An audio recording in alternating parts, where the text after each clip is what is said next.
तो डेडपूल और वोल्वरिन का ट्रेलर आ चुका है और इस ट्रेलर को देखने के बाद मुझे इस मूवी के बारे में कहना पड़ेगा कि मूवी बहुत हद तक बेहतरीन होने वाली है। क्योंकि इससे पहले जो चीजें हमें एक्सपेक्टेड थी मल्टीवर्स ऑफ मैडनेस से, वो इसमें होने वाली है। क्योंकि इसमें बहुत सारे कैमियोज है और आई थिंक मुझे लगता है कि इसमें एक्समैन का जो फॉक्स यूनिवर्स का जो था एक्समैन, वो कहीं ना कहीं खत्म हो ही जाएगा। क्योंकि जिस तरीके से स्टोरी चल रही है और हमें दिखाया गया है कि एक ऐसी टाइमलाइन है जो पूरी तरह से बर्बाद हो चुकी है और उसकी गलती यानी उसकी खत्म होने की वजह भी वुल्वरिन है। और इस चीज को बहुत अच्छे तरीके से दिखा के भी नहीं दिखाया गया कि वुल्वरिन ने ऐसा क्या किया कि उसकी पूरी की पूरी टाइमलाइन इस तरीके से डिस्टर्ब हो गई। तो खैर मैं आप देख रहे हैं फैक्ट्स विद शेरी, तो ये वीडियो शुरू कर। सबसे पहले इस वीडियो की अगर हम इस ट्रेलर को थोड़ा सा सही से देखें तो इसके ट्रेलर में हमें शुरुआत में एक सीन दिखाई दिया जाता है जिसमें हमें वुल्वरिन एक बार में बैठा हुआ दिखाई दिया जाता है। अब इस वाले सीन को देख के थोड़ा सा जो हिंट होता है मेरे दिमाग में जो होता है वो मुझे होता है शी हल्क का जो हमारे पास ईस्टर एग था जिसमें हमें दिखाया था एक बार के अंदर एक पंजों वाला आदमी फाइट करता हुआ दिखाई दिया गया है। हो सकता है कि ये शायद वही सीन हो, लेकिन इसके बहुत कम चांसेस है कि हमारे मेन यूनिवर्स यानी 616 के अंदर हो। ये ऐसा हो सकता है मुझे इस स्टोरी से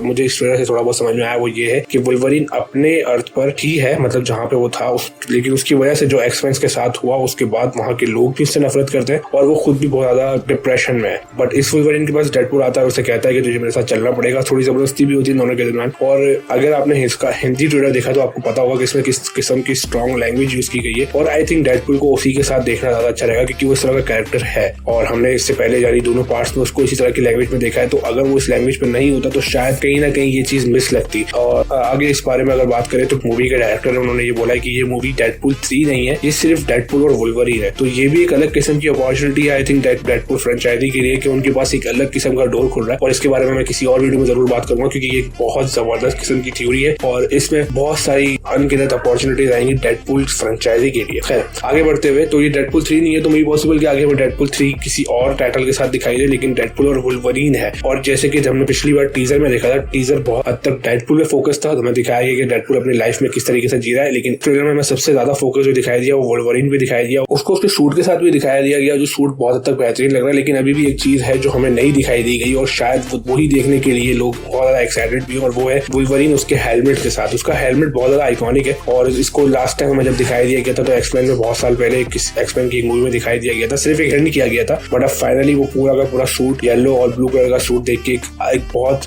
ओरिजिनल किस्म की फीलिंग आ रही है क्योंकि ये सूट अब तक हमने किसी भी मूवी में नहीं देखा था। और डेडपूल का सूट भी बहुत अच्छा है क्योंकि डेडपूल का जो सूट है वो उसे टीवी ने दिया, तो टीवी ने अपने सारे बेहतरीन किस्म की मटेरियल के साथ इसको सूट बना के दिया ही होगा। और वो सूट की जो बारीकियां है वो भी दिखाई दे रही है कि उसे उसका बेल्ट मिल चुका है, ऊपर से उसके पास अब एडमेंटियम वाले कटाना है। अब ये बहुत ज्यादा जबरदस्त किस्म की डिटेल है क्योंकि अगर वुल्वरिन से लड़ने के लिए डेडपूल जा रहा है तो डेडपूल के पास सिर्फ एक ही चांस है वुल्वरिन से लड़ने के लिए, या एक ही ऐसी चीज है जो वुल्वरिन के साथ उसे लड़ने में मदद कर सकती है, वो एडमेंटियम की कटानास या एडमेंटियम का कोई भी वेपन। क्योंकि वुल्वरिन के साथ लड़ते हुए नॉर्मल कटानास किसी भी काम नहीं आएंगे और आई थिंक डेडपूल का कोई चांस ही नहीं होगा वुल्वरिन के सामने। अगर आगे बढ़ते हैं, अगर इसके विलन के बारे में बात करें तो विलन हमारे पास जो है इस वक्त एक बिल्कुल ब्रांड न्यू विलन है जो इससे पहले एक्समैन में हमें किसी मूवी में नहीं दिखाई दिया, इवन कि टीज भी नहीं किया गया कभी किसी भी एक्समैन मूवी में। और इस विलन का नाम है कैसेंड्रा नोवा। अब कैसेंड्रा नोवा का जो ओरिजिन है वो बहुत ज्यादा हद तक अलग है और इस पे एक अलग से वीडियो बनती है, तो मैं इसके बारे में अलग से टाइम पे और एक अलग वीडियो में जरूर बात करूंगा। बट अभी के लिए सिर्फ ये कि कैसेंड्रा नोवा जो है वो चार्ल्स जेवियर की ही बहन है और ना सिर्फ बहन है बल्कि उसकी ट्विंस बहन है। अब इसका जो भी ओरिजिन है बहुत ज्यादा ट्विस्टेड है, उसके बारे में जब बात करेंगे तो आपको पता चलेगा कि किस किस्म का स्पेशल कैरेक्टर है। बट मुझे लगता है कि शायद इसी की वजह से वुल्वरिन की टाइमलाइन में या वुल्वरिन की यूनिवर्स में कुछ ऐसा हुआ जो मुझे लगता है कि शायद वुल्वरिन ने कोई नेक्सस इवेंट था जिसको ना ही होने दिया या होते हुए रोक दिया, जिसकी वजह से उसका यूनिवर्स इस तरीके की मतलब डिस्ट्रक्शन पे जाके रुका हुआ है। अब टीवी ने उसे क्यों पकड़ा, टीवी क्या चाहता है उससे इस बारे में तो नहीं पता, लेकिन डेडपूल को वुल्वरिन के पीछे भेजने का रीजन भी हमें इस ट्रेलर में बताया गया कि डेडपूल को आई थिंक उसकी गलतियों की वजह से टीवी ने धमकी दी कि वो उसकी टाइमलाइन को प्रून करेंगे और दोबारा रिसेट करेंगे। बट डेडपूल इस चीज से डरता है या डेडपूल शायद ये चीज नहीं चाहता, तो टीवी ने उसे एक ऑफर दी कि तुम हमारे लिए वुल्वरिन को पकड़ के लाओ तो हम तुम्हारी टाइमलाइन को वैसे ही रहने देंगे जैसे चल रही है। आई थिंक जैसे चलनी चाहिए वैसे ही चलती रहेगी। अब अभी हम किसी और बड़े कैरेक्टर की बात करें तो हमें यहाँ पर तकरीबन 4 से 5 कैरेक्टर दिखाई दिया। यहाँ पे एक रशियन मैन भी है जो मिलिटेंट है, उसके बारे में मुझे ज्यादा नहीं पता, इससे पहले वो किसी मूवी में दिखाई भी नहीं दिया, बट इसमें शायद साइबरटूथ भी है, इसमें हमारे पास टॉड भी है, हमारे पास इसमें अज़ाज़ील भी है जो थोड़ा बहुत नाइट क्रॉलर जैसा ही है, बल्कि थोड़ा बहुत क्या आई थिंक वही नाइट क्रॉलर का बाप है। इसके अलावा हमारे पास एक कैरेक्टर और भी जो हमने एक्समेन 2 में देखा था, वो था लेडी डेथस्ट्राइक, और इसके पास भी एडमेंटियम वाले क्लॉज ही हैं, और वुल्वरीन से जब इसकी पिछली फाइट हुई थी तो वुल्वरीन ने इसको हरा दिया था,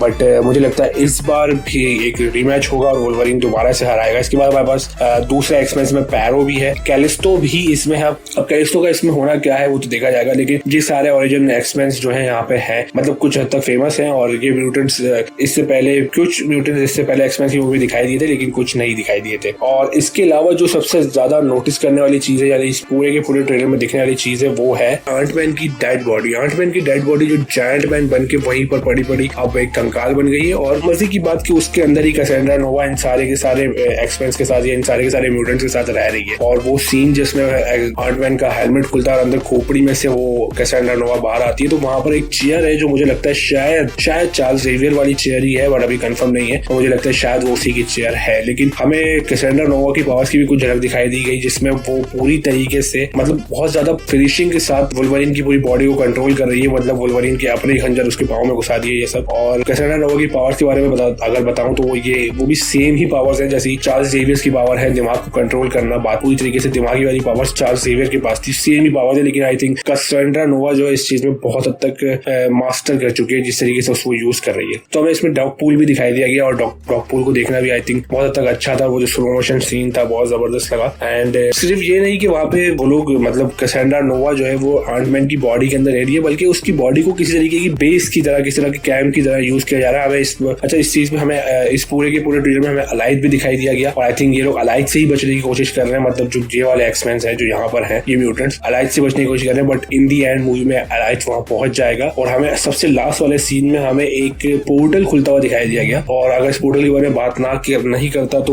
बहुत ज्यादा आई थिंक ट्रेलर के साथ नाइंसाफी होती है। ये पोर्टल वही वाला पोर्टल है जो कोई सॉर्सरर खोलता है, जैसे डॉक्टर स्ट्रेंज या वोंग, बट मुझे लगता है शायद इस मूवी में ये वोंग ने खोला हुआ, क्योंकि वोंग तकरीबन हमें हर मूवी में ही दिखाई देता है, और वो इस तरह का काम करेगा तो शायद पॉसिबिलिटी है कि वही हो। डॉक्टर स्ट्रेंज का होना थोड़ा सा मुश्किल है, पर अगर डॉक्टर स्ट्रेंज हुआ तो ये और एक बड़ी बात हो जाएगी। और अगर वो ये पोर्टल खोल के इन्हें बुला रहा है तो आई थिंक ये डायरेक्टली लीड करेगा, यानी ये पोर्टल शायद उन्हें डायरेक्ट सीक्रेट वॉर वाली बैटल के अंदर घुसाएगा। इसके अलावा एक चीज और भी कंफर्म हुई है, और वो ये है कि थॉर का कैमियो भी इसमें है, बट वो एक पुराने सीन को रिक्रिएट किया गया है, बट और किस तरह के कैमियोज है और कौन कौन है अभी कुछ कंफर्म नहीं है। लेकिन कहना पड़ेगा कि मार्वल ने पुरानी वाली टेक को दोबारा यूज किया, और वो टेक्निक बहुत ज्यादा अच्छी है कि ट्रेलर में कुछ चीजें बताकर बड़ी चीजों को छुपा देना, और ये ट्रेलर इसीलिए इतना वर्क कर रहा है। इससे पहले की जो मूवीज आई और वर्क नहीं कर पाई, उसकी सबसे बड़ी वजह यही थी कि मार्वल जो है वो अपनी पुरानी टेक्निक को भूल गया था, और ट्रेलर और टीवी स्पॉट्स में ही सब कुछ दिखा देता था। बट आई होप कि अब की बार ऐसा नहीं होगा, और ये मूवी बहुत हद तक एक्साइटमेंट फील करा रही है। अब इसकी जो रिलीज डेट है वो जुलाई 26 है, और मुझे उम्मीद है कि जब ये मूवी आएगी तो एक बड़ा धमाका करेगी। तो ये था इस ट्रेलर का ब्रेकडाउन और कुछ हद तक स्टोरी को लेके एक रिव्यू। इसी के साथ वीडियो को एंड करते हैं। लाइक कीजिए, शेयर कीजिए, सब्सक्राइब कीजिए। अगली वीडियो का भी इंतजार कीजिए। बाय।